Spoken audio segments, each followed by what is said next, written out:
So this episode is very Rarity and Applejack centric, who I've already said are my two individually favorite characters of the main six, but they are also my two favorite characters to watch them interact with each other. Every time they are together, they are just so funny, and the comedy of their episodes shines, I think, more brightly than any other pair of the main six interacting in an individual episode.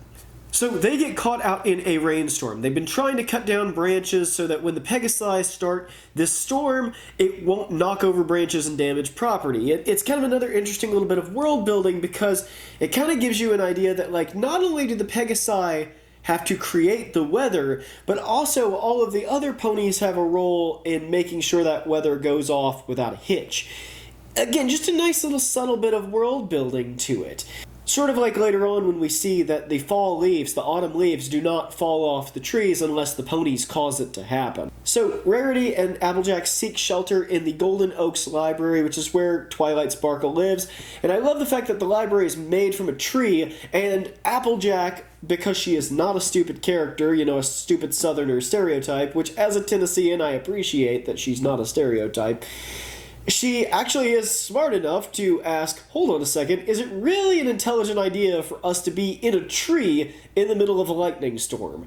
And so they have to, again, add another little bit of world building to that. Yeah, some of these buildings are made out of trees, but it's okay because there's magical lightning rods that keep them as safe structures to live in. Again, no child of 7 years old is going to question this in a fantasy show. So it really means a lot that Lauren Faust and her team put in the work to have a logical reason for how these things function in a way that is naturalistic and that we in our actual reality can understand. Now, the situational comedy is just so good in this episode. So, like, when they first get to the library, Rarity tells Applejack that she needs to go outside and wash off her muddy hooves before coming in. But then when Applejack comes in, and Twilight and Rarity have already started the sleepover, they all both have mud masks on, which prompts Applejack rightly to question, hold on, why couldn't I come in with my muddy hooves, but you guys can put mud on your faces? There's also something really adorable about seeing Twilight, Rarity, and Applejack with curlers in their hairs. There's messy, and there's just plain rude. You know, there's fussy, and there's just plain getting on my nerves. Now, Twilight, throughout this episode, there's a really funny bit which works up until the very end, where she is reading a book about how to have a good sleepover. That's really good, consistent character work, because Twilight has shown functionally that she just cannot really function socially without reading information about how to do it. A clever little bit of storytelling, even if it's been done before, but she is an absolute stickler for the rules on this sleepover. So the next thing, of course, is they have to tell scary stories. And the stories are really funny. Like Applejack is like, I got a story about a pony who annoys everyone with her unnecessary neatness. And of course, she's talking about Rarity. Ooh, that's not a real story. You made it up. It is a ghost story. They're all made up. Now, these bad scary stories prompts Twilight to tell a story of the headless horse. I love that pun. So Twilight actually scares the bejesus out of both of them, which is, again, a nice little subversion because you wouldn't expect Twilight to be able to really pull that off, but yet she doesn't. They make s'mores, to which Applejack, again, behaves in a way that Rarity finds uncouth. Some of the comedy beats, they kind of hit where you expect, but they're handled very well.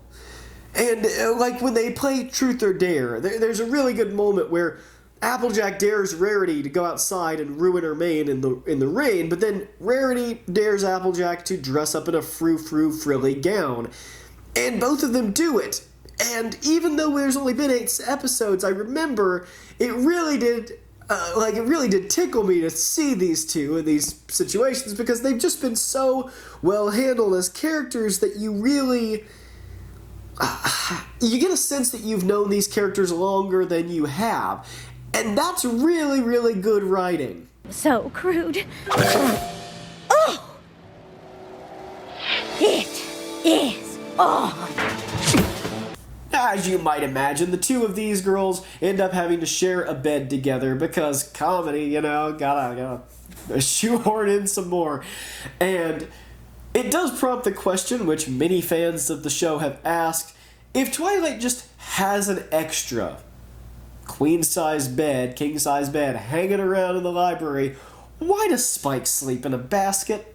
So the two have some really good jokes where they fight over the blanket. There's a moment where Rarity makes the bed beautifully, and then rather than getting in the bed like a normal person, she kind of sachets into the bed under the covers so as not to mess them up.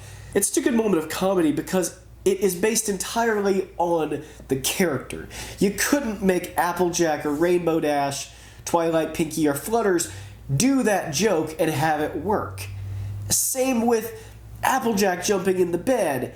I can't really imagine Rainbow being that rude on purpose, but I could imagine Applejack doing it. Rainbow Dash I feel like would do it, but then kind of be bashful like, oh, sorry, I didn't mean to do that. There really aren't a whole lot of moments in the show when people act out of character. For the most part, these characters are so consistent that you could set your watch by them. Well, at the end, Applejack accidentally causes another tree to fall onto the library, and then Rarity can't seem to help picking it up because she's so worried about the details, getting the books put away and stuff, even though there's a tree in the living room. So they have to kind of overcome their differences and realize Applejack needs to focus more on details and not just the big picture, and that Rarity's, focusing on the details has a place, but Rarity also needs to learn that sometimes she needs to take a step back. Again, I love the idea that, like, a farmer might have more of a big picture idea. Somebody who works in agriculture and understands the chain. Whereas a creative like Rarity, who I can relate to a little bit more because I am a creative, we get so caught up in the little tiny details of a project that sometimes we can miss deadlines and cause major issues for ourselves because we got so stuck on that little thing that didn't matter that we forgot to handle the really important stuff when it was time sensitive. So I thought it was a good lesson overall. What I really just love, again, is the character work. The characters in this show are so good. They are archetypal characters, but there's nothing wrong with an archetype. An archetype is not the same thing as a stereotype, remember. And the way they use these archetypal characters to develop really three-dimensional, lived-in people, you feel like these people could be your friends. And in my case, I feel like a lot of them are my friends, like my real-life friends. I see a lot of these things in them, and I think that's part of the brilliance of the show.